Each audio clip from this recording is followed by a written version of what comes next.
కుంతి దుర్వాస మహర్షి ఇచ్చిన పవిత్ర మంత్రాన్ని జపిస్తూ వాయుదేవుని ఆహ్వానిస్తుంది.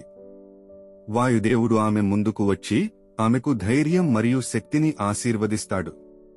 అనంతరం అరణ్యంలో ఒక ప్రకాశవంతమైన బిడ్డ జన్మిస్తాడు. ఆ బిడ్డ భీముడు పాండవులలో రెండవవాడిగా అవతరించాడు. ఆ సమయంలో పరిసరాలు శాంతితో నిండిపోయాయి. పాండు ఆ బిడ్డను గుండెకు హత్తుకుని ఆనందంతో తల్లి కుంతితో కలిసి ఆనందం పంచుకుంటాడు.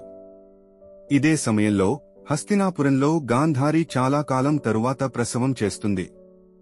కాని ఆమెకు ఒక మాంసపు గడ్డ జన్మిస్తుంది. దానితో అందరూ ఆశ్చర్యపోతారు.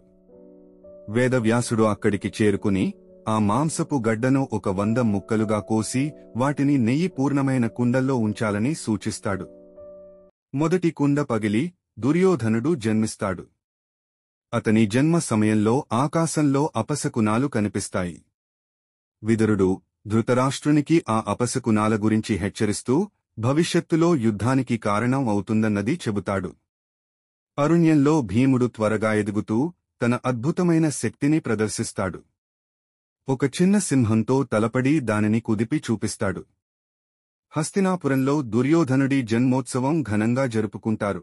కాని గాంధారి అపశకునాల గురించి ఆందోళనతో ఉంటుంది.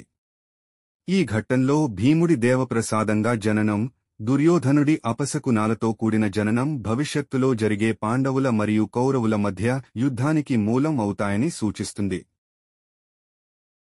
Please subscribe my channel.